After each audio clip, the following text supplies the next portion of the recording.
Welcome to the Living Yoga Podcast. My name is Darren, and in this podcast, I talk to people who are smarter than me, and it's not hard to find them. And I have a subset of interviews I love to do in this series that's more geared toward yoga teachers, helping yoga teachers, healers of all kinds, sort of up their game, become better at what they do, and hold space for the people we serve. And so today I'm going to be chatting with Amy Ippoliti, who's going to correct me on the pronunciation of her name, who is an incredible teacher, just an incredible teacher who I've connected with loosely in the past, and we share similar books in common, which is going to be the theme of today's conversation. And she's done just tremendous work to help yoga teachers not just teach yoga, which is important, but also be better at the business of yoga. Her new book is her new edition of her old book, The Art and Business of Teaching Yoga, is just out in a new edition with all new tips. And we are going to focus on something that's near and dear to my heart, and that is how do we prevent teacher burnout, especially in this chaotic world that we find ourselves in. If you want to reach out to Amy, I will put links to everything, social media, her website, her book, everything in the show notes to this episode. And you can just click on through to her website and get anything you need. I will also put information on my website and social media and all of that in the show notes as well. So you're welcome to reach out to me. All that said, Amy, it is such a joy to have you on. Well, thank you so much for having me. This is wonderful. It's great to be in person in this cyber way with you. Yes, the post-COVID, like you're a small box on my computer. Exactly. You are one of those people that because we live in different areas, you live in Colorado, is that correct? Yep. Yeah. We don't have the opportunity to cross paths easily anyway. And yet you're always on my radar. Every time I see you on social media, every time I read something you've written or see you in an interview or anything at all, I'm like, I like her. She gets me. And so what I'd love to do is just hear a little bit about you as a yoga teacher and why. I wrote a book on the business of yoga as well, and we both took slightly different angles. I'm wondering what made you decide to do this. What did you see was the need, and what inspired it in the first place, and why the new edition?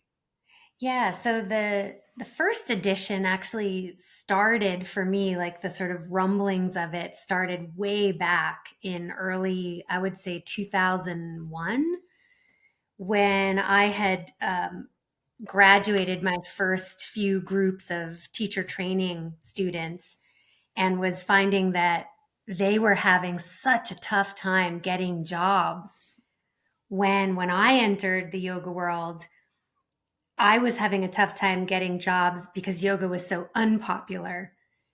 And then it like went through this surge of insane popularity to the point where I was saying no to invitations to teach. But then it sort of cycled all the way back to where my trainees were in like only 4 or 5 years. This happened from 1997 to, I would say, 2001, this pulsation of like, no one knows what yoga is. Everyone wants yoga. And now there's too many yoga teachers because yoga got so popular, and then none of them could get jobs. Or if they could get jobs, they had trouble filling their classes, standing out, and all of that. And so as a sort of maternal teacher trainer, it broke my heart that these teachers that I had graduated were having such a tough time making a living and flourishing as yoga teachers. And I sort of made it my mission to find a way for yoga teachers to flourish, because I felt like yoga teachers were heroic in their communities, that they were leaders in their communities, that they were helping people feel better about themselves, that they were helping create a legion of people that wanted to be of service in the world. And so to not have them succeed or to be able to thrive and prosper was like you can imagine like a parent whose kid, can't get a good job. It was like that. So I was like, I Yeah. have to do something about this. And so I started studying business with the same rigor that I had studied the Bhagavad Gita or the sutras and anatomy and all that stuff. And I just sort of threw myself into like, what is marketing? Like, what Yeah. is, being financially stable? Like, what does it mean to manage your finances and all the aspects of sort of adulting as a yoga teacher? And that started the material for the book. But first, I did an online course. In like 2011, we launched a course called 90 Minutes to Change the World. And that was a course to actually get yoga teachers together talking about, how do we get better at this, the business part of Yeah. this. And then that course became the first edition, which was published in 2016. And now that the pandemic's happened and so much shift has happened in the world, we were like, we have to do the revision because this is dated now. And the revision is expanded and revised. So it's sort of brought up to date, but it's also expanded in that we go into how do you start an online yoga business? Like, how do you put your Yeah. yoga online? And if you do put it online, how do you teach well online? And then we have a third chapter that we added that is on karma yoga and the yoga of service and how we can sort of respond to the exhaustion people are feeling, the Yeah. anxiety people are feeling with the climate crisis, with civil unrest, with the wars going on. How do we as yoga teachers bring some kind of solace to our yoga students without sort of bypassing the difficulty and the Yeah. challenges of where we find ourselves? And in fact, how do we inspire people in the face of that to sort of engage their yoga practice in ways that bring healing to the world and that bring Yeah. service to the world, which is always our objective, but now more than ever, and with so many iterations of yoga culture sort of being this sort of bypassy, like yoga, good vibes only, this is Yeah. my happy place, we're going to escape Yes. in the yoga class. There's just been so much of that it's sort of like bringing it back to the foundation, which is Yeah. like yoga is meant to help us be of better service to humanity and to Mother Yeah. Earth. So how Um, do we do that? And that's the last yeah. expanded chapter. So I was thinking about this, and I shared with you before we started recording. It was 2016, and Donald Trump was running for president the first time, and the Access Hollywood tape came out, was released, and of course, it famously captured him joking about sexual assault on women. And I saw that and was horrified to watch it. But then I walked into my first yoga class after it was released on the news, and virtually every woman in the class was hyper triggered. Many were crying. Mm. And all of a sudden, I was triggered in a mild way as a man, but all of a sudden, I had to hold space for this collective thing that had happened, and and it was an honor to do that, but it was also very I'm in the middle of it too. We're all swimming in the same pond, drinking from the same well. Mix your metaphors. And so I guess my question for you is, how do you, as a yoga teacher, have these horrible things happen in the world, knowing that your students are triggered, that they need refuge, that they need inspiration to go be a part of the solution, while also perhaps being triggered yourself and unsettled and like overwhelmed by everything? How do you not get burnout? Yeah, this is such a good question. I would say, first of all, we ourselves, I mean, this is so kind of obvious, but we ourselves have to keep up a practice that nourishes our nervous system so that we're not coming into class, sort of like the most stressed out person in the room, or um, or at least bringing our unresolved stress into the room, because as you said, holding space is so important. And so I think we have to be looking at ways in our own practice. Are we jacking our nervous system, or are we actually settling it? And that we could have a whole other podcast on the kinds of practices that bring Yes, let's do about, it. like bring about nervous system regulation. And a lot of it is like we move our bodies in order to be able to sort of drop into stillness. That's shavasana, and um, we have to move in order to kind of be able to drop into silence or stillness. And that stillness sort of brings us under the surface where we can truly relax and go into rest and digest versus fight or flight. Yeah. So I think, when you ask, like, how do you not get burnt out by what's going on, I just think immediately, like, my practice has changed so much from like making shapes and doing acrobatics, and like there's a little element of that, but there's a lot of like, okay, do that so I can get still, so I can Yeah. meditate, so I can drop in. So I think, like the responsibility of yoga teachers to have a practice, which is, really foundational to the original book, is so important. And even if you don't put a lot of pressure on yourself to do a huge practice, like I'm going to just do 3 poses, or I'm just going to, do trikonasana with a block right now. And that's all I'm going to do. And then maybe you invite yourself into a few more poses. So I think our own system, I would say, we have to link very strongly to our practice that is deregulating to the nervous system. But the second thing I would say is that, to kind of address, how you felt when the women came into class and were triggered and crying, and it's like when people come in such a vulnerable state, and the teacher is like, okay, we're going to just ignore everything you just experienced, or we're going to ignore that your entire neighborhood burnt down last night from like a climate related fire.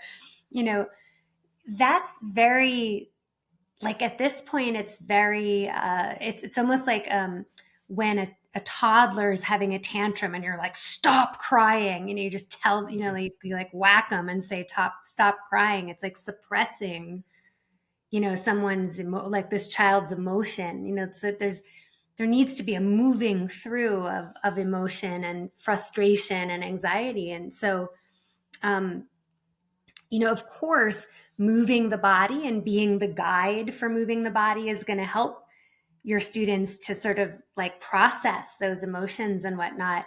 And at the same time, like a direct addressing of those emotions or those frustrations or the fear, like engaging with it rather than running away from it, moving toward it rather than disengaging from it, is the yoga. I mean, yoga means union, it means engagement. Yeah.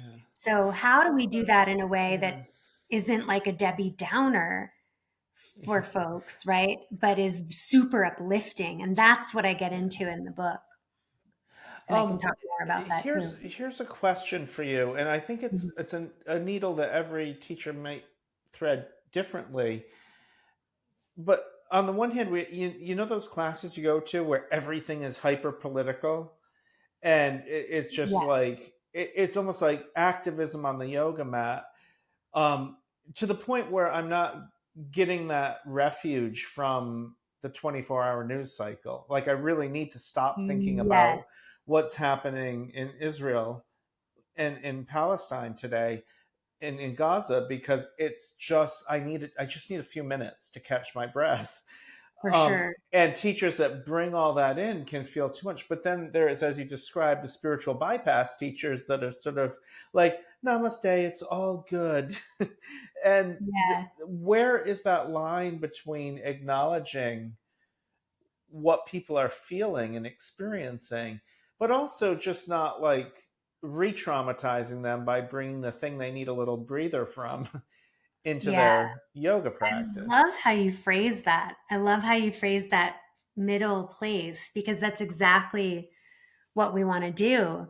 Um, There's a few ways. I mean, one is like you don't have to name it exactly. So we don't have to be like, let's talk about, the Israel Hamas situation. Let's talk, or it could be so obvious. Like I think of the example local to Boulder here, where I had front row seats to the Marshall Fire that wiped out over 1,000 homes and killed Wow. thousands of pets who couldn't escape, who couldn't evacuate because people were at work. And the winds took the flames so quickly that it was like there was so many deaths of animals, and people lost their homes. And it was just so weird because it happened December 30th, where like it doesn't happen in the winter, a fire like that. And so the next day, for me to not mention the fire, like, so that you have to sort of go like, okay, there's this geopolitical situation going on, war and whatnot. But then there's like what is happening locally in the community. And so to sort of like not Yeah. name it is just weird. But what's so cool is like you want to assess like what is the situation that's really current for people. Can you allude to it versus naming it so it's less abrasive, like you said?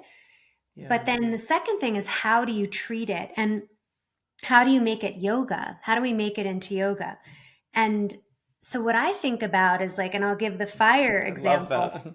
Yeah, like because you got to yoga it, right? You have to Yeah. like be skillful It's with the it. discomfort you feel in a yoga pose, but it's the discomfort's just coming from somewhere else, not Right, trying to touch your toes.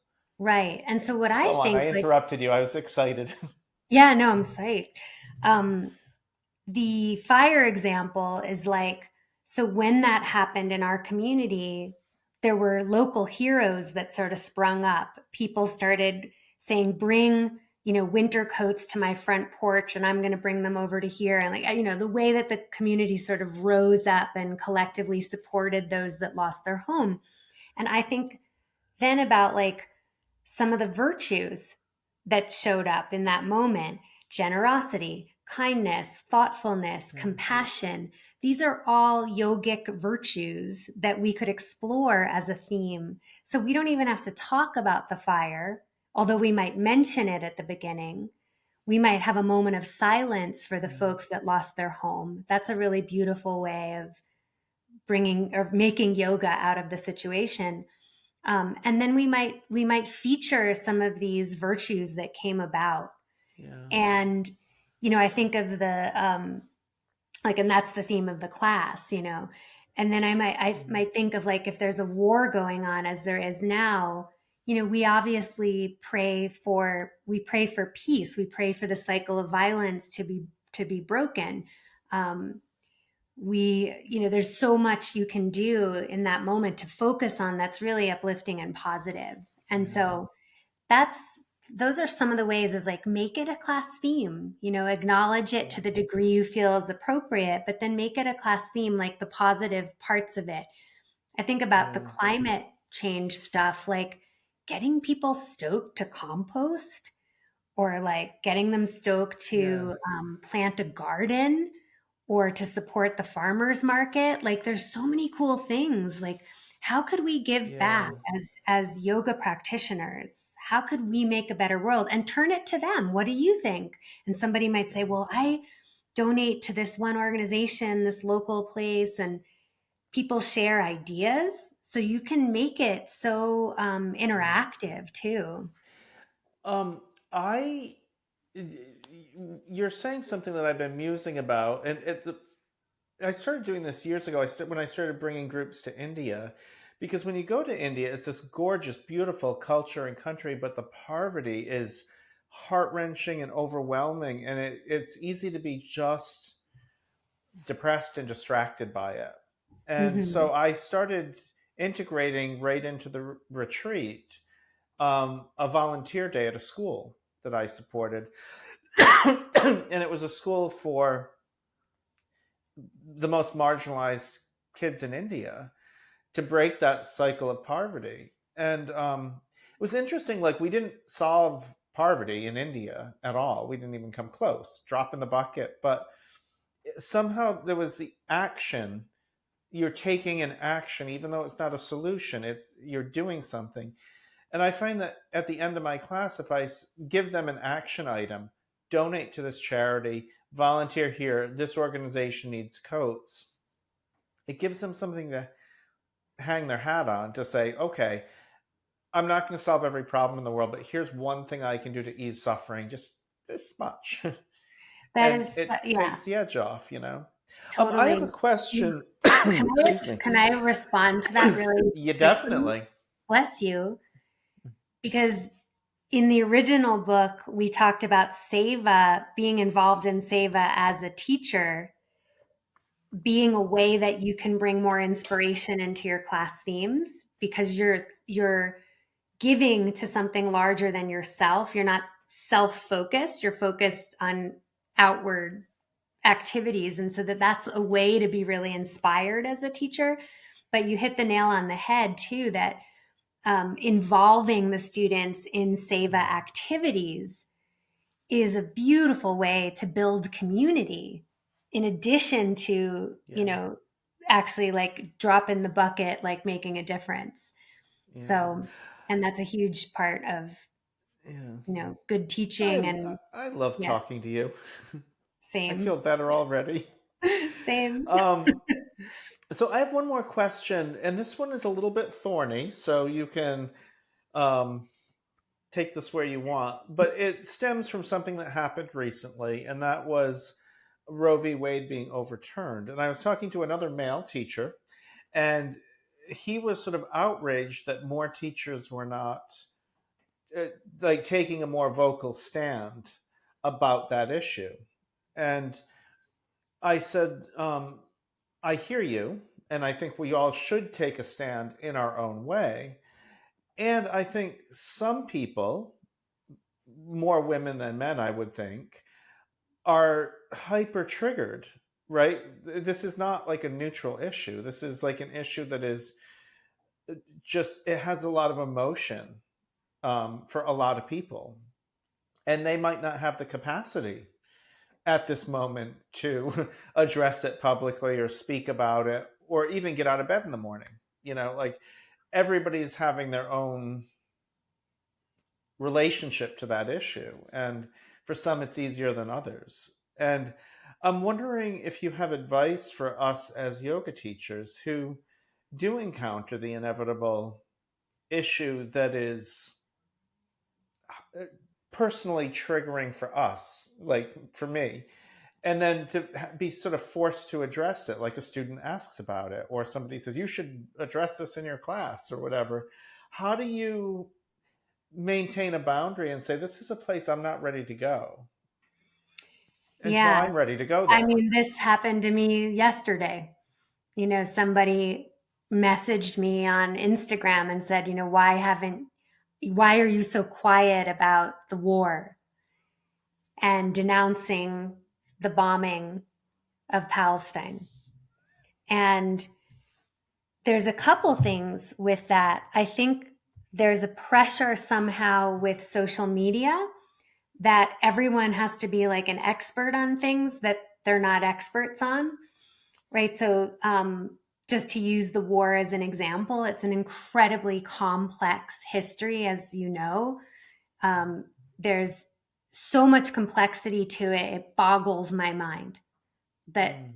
like, I feel like I would need to take an entire semester academically to understand the situation. Um, and while I unequivocally advocate for peace and breaking the cycle of violence, and I never think that violence, um, like an eye for an eye is ever going to be a solution. Like it's just going to keep perpetuating.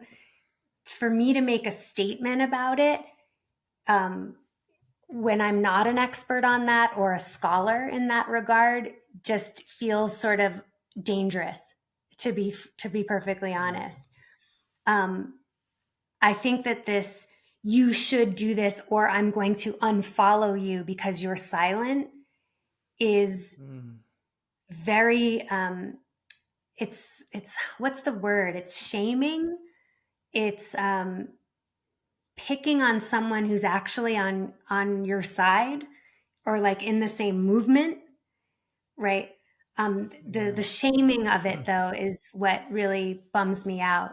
Like sometimes people ask really nicely and others are like, I'm going to unfollow you, because da da da da da. And it's like, do we really want to Okay. divide like that? But do we really want to divide like that Yeah. and like sort of be like, we're all in the yoga movement, but to turn against somebody because they don't feel comfortable sharing quite yet, or they're sitting quietly with something for a little while, or they Yeah. simply don't feel like they're an expert and that they might say something really wrong, you know, Yeah. or misinformed. And that's the other thing, like who wants to be responsible for putting out misinformation, right? Or Yeah. so there's that. But at the same time, and I'm very vocal, if you follow me on social media, you'll see I'm very vocal about topics I know about. And I'm very vocal about civics and politics in America because, like, that I did study, that I am part of. That's really familiar for me. And I'm going to tell you that yoga and politics do connect because politics is how we care for each Yeah. other. And yoga to me is how we care for each other as well. So it's like, I will talk about like, make sure you get out the vote. And, like, Yeah. or if I'm Well, passionate about a candidate, I'm going to say something yeah. about it, that kind of thing. I think the greatest social justice movements and political movements, like Martin Luther King, like Gandhi, like Nelson Mandela, have some sense of spirituality at their core. People are working Hmm. for something bigger than Yeah, themselves. And well said. you can't put the cart before the horse, right? A lot of people are rage tweeting, they are showing up and shaking their fist, and very little gets done. I mean, they might Hmm. feel good screaming obscenities at whoever the president is or whatever, or rage tweeting or canceling their favorite yoga teacher on Hmm. Instagram. But the people who really change the world are the people who, like Martin Luther King, like have that spiritual core and they go within So and well they don't said. just react to the world, they act mindfully and thoughtfully about Hmm. how can I best ease suffering. um, and so I'm right there with you. I think this performative activism we see on social media is usually just that. It's not Hmm. resulting in the easing of suffering somewhere. It's usually just look at how woke I am. Yeah. To which I say, And it's, great. What did you do? Like yeah. what are you doing? What little thing have you done? Hmm. And by And all in a, means, unfollow me. yeah, and in a world that's so divisive, or in a divided Yeah. world, when you put up a post, it doesn't have the nuance of facial expressions and verbal intonation, and it's just this post, and it's like, take a side, take my side, and it's like, wait, Mm. there's a humanity here that's whole, and there's a nuance, and there's a complexity, and there's a broadness to every situation, and that's really hard to articulate in a 2D post. And so what have actually found when there's a lot of troubling things like Roe v. Wade and whatever else Yeah. is actually, I love the conversations. I love the DM back and forths, even the voice text back and forth, or a phone call or a Zoom. That to me is way more constructive than like, I posted and you Yeah. heard what I had to say. It's like, actually, I'd rather have the conversation back and forth so you know where I'm coming from, and you don't just, label me one way or the other. Well, I think a lot of social media takes out active listening.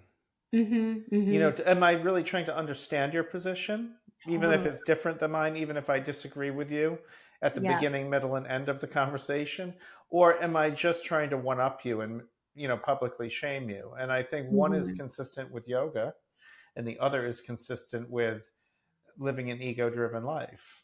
And I fall into that trap. Like I think we all do. It's like Mm-hmm. catnip for the ego.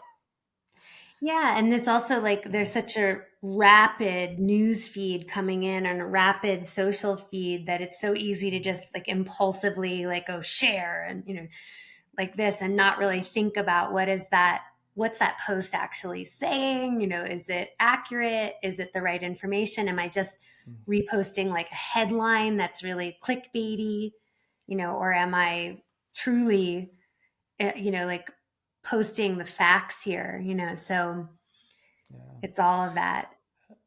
Well, you and I are right, and the rest of the world is wrong. Clearly. Take that, social media. um, I could talk to you forever, and I would love to have you back on to talk about any topic you Uh, like, any likewise. topic at all. Likewise. And I love that your book is out there. It's an amazing resource. Even though you're my competition, I recommend your book as much, if not more, than my own. It's so Um, much thicker I know. Look at than the it. It looks original. It was like amazing. half the size of this, and it's this thick now. Yeah. So yeah, I'm excited too. Well, I really truly have this belief that you can be the best yoga teacher in the world in terms of your alignment, anatomy, sequencing, understanding of basic philosophy, all of those things. But if no one shows up, you've wasted all that talent goes to waste. So yes, go learn those important things about teaching yoga, but learn how to invite people in, learn how to be good at what you do, the delivery, and I think your book goes a long way to helping people do that. So, Yeah, and I think we all have such different perspectives on the topic of teaching yoga. So I'm excited for people to dig into your book for that reason, just to get those different yeah, little gems, of how we can flourish. yeah. Well, let's do another podcast soon. We can pick a different topic. If you viewers and listeners have a topic you'd like us to address, drop it in the comments or message one of us, and we will absolutely consider doing that. Love it. Maybe we can even do a live stream and just take questions. Wouldn't that be fun? Like Very. pelt us with like, please solve the crisis in the Middle East for us. I thought we were going to talk about marketing a yoga class. That seems a little bit more manageable. Yeah, we could talk about any number of things. It's vast. So Amy Ippoliti, amyippoliti.com is your website. You're on Instagram and elsewhere on social media? Facebook, Threads, Oh, all the cool yeah, all the places. things. Your book is The Art and Business of Teaching Yoga, available on Amazon and other places as well. And I really encourage you to follow Amy's work. She's an incredible teacher, such a gift in the yoga community, and I'm really, really grateful we were able to have this conversation today. Yeah, Thank and you, Darren. let's do more of this because there's a lot of yoga teachers out there that want to change the world and are struggling to get it done, to fill their classes and reach the right people. Do you have anything you want to finish with before we wrap? I think you got it all. You got it all. But as I always write in people's books when they ask me to sign it, go light up the world. Go light up the world. Let's leave That's it at that. Thank you so much. Please be sure to like, subscribe, and follow this channel on YouTube or on your favorite podcasting app. And I will see you in the next video. Oh my word, Amy. That is the perfect ending. The downward dog is barking.